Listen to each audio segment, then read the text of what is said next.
وہ شان خلق دو عالم، درود ان پر سلام ان پر میرے مولا، یہ موقع دے کہ ختم الانبیاء دے۔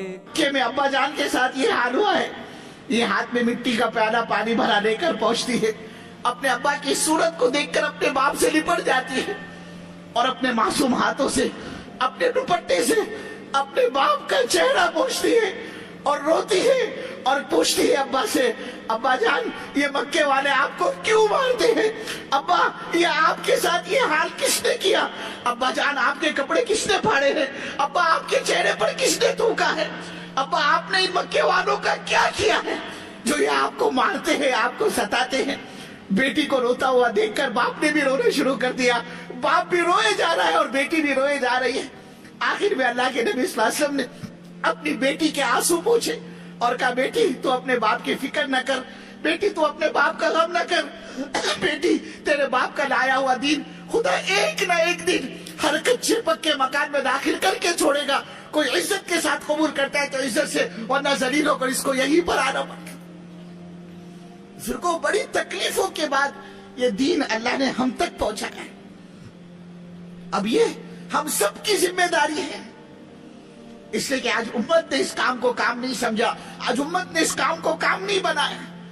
لوگ سمجھتے بھائی یہ دعوت و تبلیغ کا کام یہ تو بیکار لوگوں کے کرنے کا کام ہے، میں تو کوالیفائڈ آدمی، میں تو پی ایچ ڈی، میں تو ایم کام، میں تو ڈاکٹر صاحب، اور میں تو وکیل صاحب، اور میرے کو تو سر کھجانے کی فرصت نہیں۔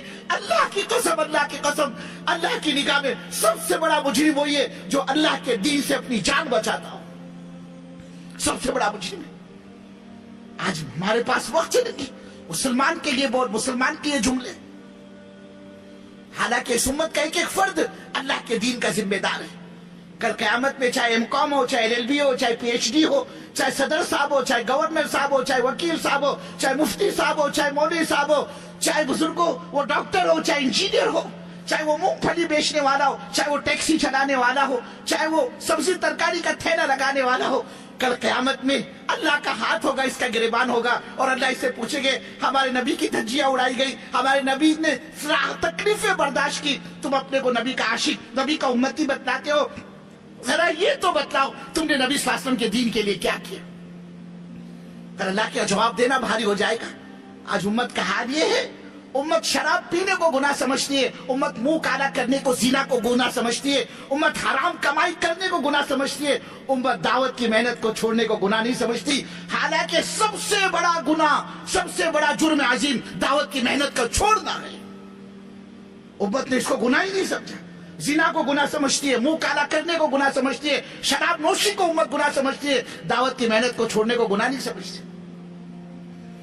حالانکہ جب دعوت چھوٹتی ہے اس کے نتیجے میں ساری گندگیاں وجود میں آتی تھی، انبیاء آتے جن کے نتیجے میں اللہ کا دین آتا، دعوت آتی، ساری گندگیاں زمین سے صاف ہو جاتی، نبی چلے جاتے، ان کی دعوت جاتی، جس کے نتیجے میں پھر گندگیاں وجود میں آتی، پھر اللہ امت پر رحم کر کے دوسرے نبی کو بھیجتا تھا۔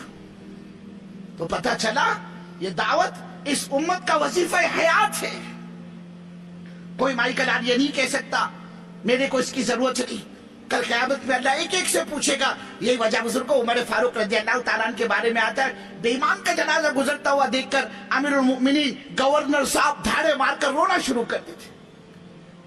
لوگوں نے کہا امیر المؤمنین آپ کس کی موت پر رو رہے ہو، واوے نہ کر رہے ہو، آنسو بہا رہے ہو؟ یہ مرنے والا کوئی ایمان والا اور مسلمان نہیں تھا، اس نے بے ایمانی کی زندگی گزاری ہے، بے ایمانی کی موت مرا ہے، اور آپ اس کی موت پر رو رہے ہو، واوے نہ کر رہے ہو، آنسو بہا رہے ہو؟ کیا جواب دیا امیر المؤمنین عمر فاروق رضی اللہ تعالیٰ عنہ نے؟ کل قیامت ہو، اللہ کی عدالت ہو، اور اللہ کا ہاتھ ہو اور گریبان اس عمر کا ہو، اور خدا عمر سے یہ پوچھے عمر تو علاقے کا، ملک کا، شہر کا، بستی کا، حلقے کا ذمہ دار تھا، اے عمر تیرے ہوتے ہوئے ہمارا یہ بندہ بغیر کلمے کے دنیا سے کیسے رخصت ہو گیا؟ عمر خدا کو کیا جواب دے گا؟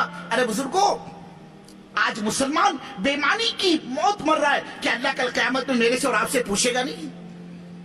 اس لیے ہمارا اس محنت میں جان بچانے سے فائدہ نہیں، جان جھونکنے میں فائدہ ہے۔ یہ کوالالمپور کا اجتماع، یہ آپ کے سالانہ اجتماع، ہم کو آپ کو کیا پتا کس کس کی زندگی کا یہ آخری اجتماع ہے؟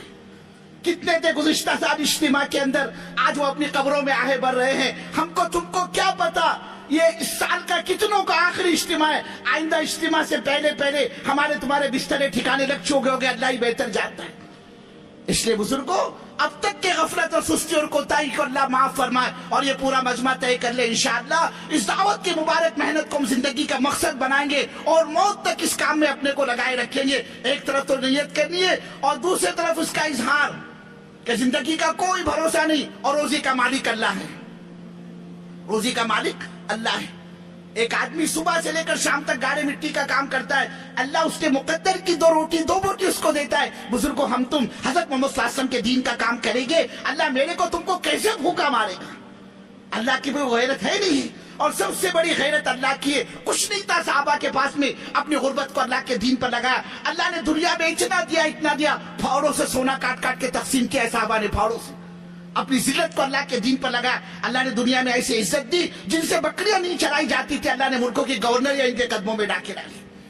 اس کے لیے بزرگوں جس طرح اطمینان کے ساتھ سکون کے ساتھ اس پورے مجمع نے بیٹھ کر بات سنی ہے, اللہ آپ کے آنے کو, اللہ آپ کے بیٹھنے کو, اللہ آپ کے سننے کو, اللہ آپ کے جمع ہونے کو بے انتہا قبول فرمائے. اب آخر میں گزارش اس بات کی, جب تک دعا نہ ہو جائے, جب تک تشکیل مکمل نہ ہو جائے, جب تک یہاں کے اعلانات مکمل نہ ہو جائے, ہمارا کوئی بھی ساتھی, ہمارا کوئی بھی بھائی اللہ کے واسطے اٹھ کر جانے کی فضا نہ بنائے. مجمع میں سے اٹھ کر جانا پوری تشکیل کو خراب کرنا ہے. آدمی کا کوئی عذر ہے, معذور ہے, تو معذور کے لیے تو شریعت کا حکم بھی بدل جاتا ہے. ہم اس کے لیے تو راحت پیدا کر دے. اس کے علاوہ کسی کو جانے نہ دے. کوئی اٹھتا ہو تو اس کو اکرام کے ساتھ, محبت کے ساتھ, شفقت کے ساتھ اس کا ہاتھ میں اس کا پیر پکڑ کے کہ اللہ کے واسطے تشکیل کو خراب نہ کر. اب اللہ کی ذات پر اعتماد, اللہ کی ذات پر توکل, اللہ کی ذات پر بھروسہ کر کے بتلاؤ. ہم آئے تھے اجتماع میں شرکت کے لیے, اللہ نے بات دل میں اتاری ہے اور انشاءاللہ ہم اپنی زندگی کو بنانے کے لیے, اپنے کو مقصد پر ڈالنے کے لیے 4 مہینے کے لیے نقد یہاں سے اللہ کے راستے میں نکلنے کے لیے تیار ہے. اللہ